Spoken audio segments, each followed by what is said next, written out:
2024-25 অর্থবছরের কৃষি প্রণোদনা কর্মসূচির আওতায় রাজাপুর উফশী আমন ধান, শাকসবজি, লেবু, আম ও নারিকেল চারা বিতরণের কথা ছিল হাজারো কৃষকের মাঝে।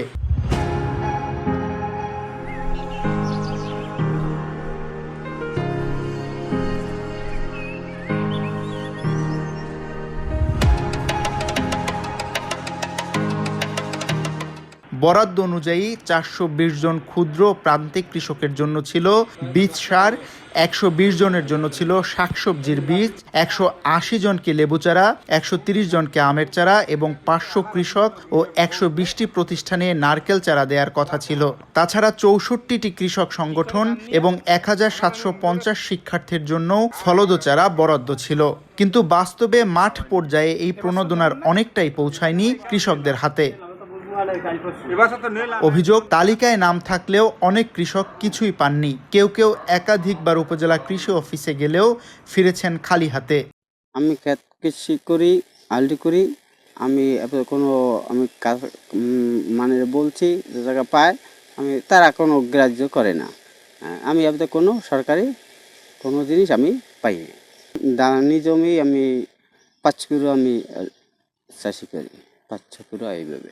আমি সার, ঔষধ, ধান আমি পাইনি। ঢেঁড়স, কুমার, কলই, তারপর পুঁইশাক। সেই অফিসে মৌসুমি আমি কোনো জিনিস আমি পাইনি।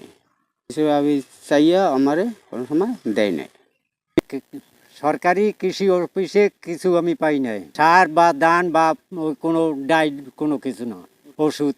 কৃষি অফিসে আমার ধান, তারপর ডাইল, সার আমি পাই নাই, অফিসের থেকে পাই নাই। তাক আমারে দেয়ও নাই আর আমি পাইও নাই। হইতে আমি পাইলে তো আমার বেশি উপকার হইতে। আমার দানে দিতাম, আমি ডাইলে দিতাম, তারপর দান দিলে আমি ইরিদান দিতাম, ইরিদানে আমি সার দিতাম।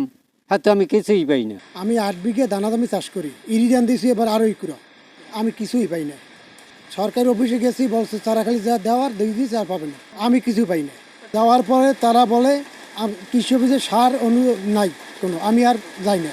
কৃষি অফিসে আমি গেছি যে আমি 8 বিঘা জমি চাষ করি, ইরিদান দিয়ে আরো ইকুরা, আমারে কিছু সরকারি দান দেন, অফিসে দান দেন। তারা বলছে অফিসে কোনো দান নাই আর সারও নাই, আর আমি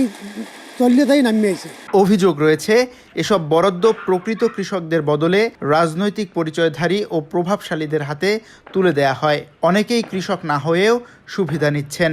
কৃষকদের জন্য প্রণোদনা কার্যক্রম সরকারের, সেখানে আমরা চেষ্টা করি কৃষকদেরকে এই সেবাটা দিতে। সরকারের ক্ষেত্রে দেখা যায় যে একজন যে আমাদের রাজাপুর উপজেলায় যতটা কৃষক আছে, কৃষক তো একসাথে বা একই মৌসুমে অতগুলো বরাদ্দ আসে না, অত প্রণোদনা আসে না। যতটা আসে সবাই তো আর একসাথে একইভাবে পায় না।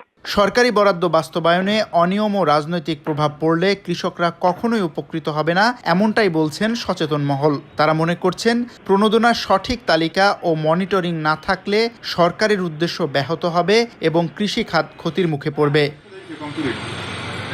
শামীম চৌধুরী, ভিওডি বাংলা।